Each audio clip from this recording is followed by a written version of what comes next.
والعجب من ذلك قول شيخ الإسلام ابن تيمية رحمه الله تعالى في التحفة العراقية في الأعمال القلبية محدثا عن بعض أهل السنة والجماعة قال: والذين إذا جلسوا طعنوا في الناس، قال: ويا ليتهم طعنوا في أهل البدع، إنما طعنوا في إخوانهم من أهل السنة. قال: حتى يصير ذلك لهم دأبا وديدنا، فإذا أرادوا الخروج منه ما استطاعوا. حتى بعد ما يقول أتوب والله أنا أخلي الكلام حقه، إحنا ننتبه لنفسنا ونزكي رقبتنا والذنوب بتاعتنا كثيرة.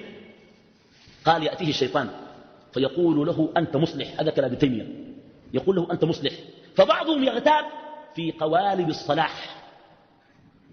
قال: يغتاب في قوالب الصلاح، يقول شيخ الإسلام رحمه الله، الكلام لسه ما انتهى، قال رحمه الله: وهؤلاء يتنزهون عن الكبائر الظاهرة، فلا يقترفون زنا ولا يشربون خمرا، ولكن لا يتنزهون عن الكبائر الباطنة من آفات النفوس ككبر لا يظهرونه، وعجب انطووا عليه، دافعهم العجب بالنفس والغرور.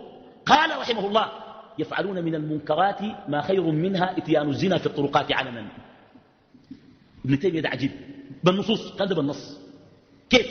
قال رحمه الله، وهذه بالمناسبة هي ألفاظه رحمه الله، حفظت هذا الكلام من التحفة العراقية. قال رحمه الله تعالى: فإنهم يطففون في التعامل مع إخوانهم. قال: ما تقولون في الربا؟ ده ابن تيمية. قال: الربا أشد من الزنا، ففي النساء وصححه الألباني: لدرهم واحد من ربا يضعه الرجل في جوفه أشد عند الله من 37 زنية. وكذلك في صحيح الجامع الصغير: الربا 70 حوض أدناها كأن يأتي الرجل أمه في الإسلام. قال: الربا شر من الزنا.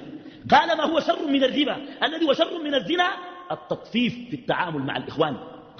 قال عليه الصلاة والسلام: إن من أربى الربا استطالتك في عرض أخيك. استطالتك ألا تفرق بين الاستطالة معناه شنو؟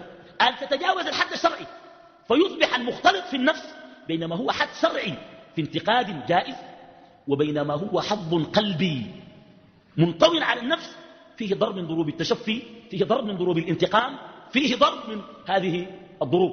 لذلك أيها الأحبة هذا الكلام لشيخ الإسلام مفيد جدا في قضية هذا الورع.